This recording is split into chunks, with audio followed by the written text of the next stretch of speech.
The Ryzen APUs are finally here, but are they worth the price and how do they perform?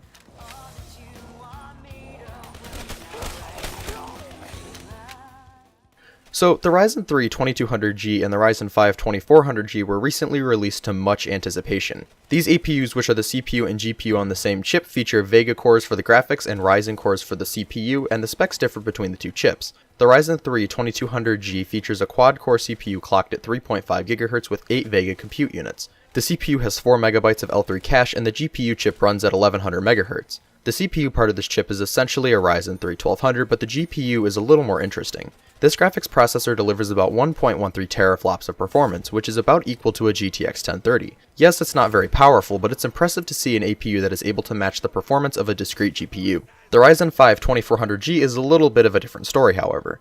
This chip features a quad-core CPU with 8 threads, all clocked at 3.6 GHz with 4 MB of L3 cache. So far, these specs sound remarkably similar to the Ryzen 2 2200G, and they kinda are. What makes this chip different is the GPU portion. The Ryzen 5 2400G features 11 compute units clocked at 1250 MHz. This GPU delivers about 1.76 teraflops of performance. This is actually remarkably similar in performance to the GPU found in the PlayStation 4, which delivers about 1.81 teraflops. Although the GPUs in both of these chips aren't going to beat a 1080 Ti anytime soon, it's definitely impressive to see the amount of power at such a budget-friendly price. The Ryzen 3 2200G will launch at $99 USD, and the Ryzen 5 2400G will launch at $150 to $200. Now, the Ryzen 5 2400G isn't as cheap as many were anticipating, but for an excellent quad-core processor and a competitive GPU, all for about $150 is really hard to beat, and the Ryzen 3 is an even better offer. All in all, these APUs offer an excellent value. However, if you already own a system with a Ryzen processor and are thinking about an upgrade to one of these APUs, hold off for a little while and wait for the Zen Plus CPUs coming later this year.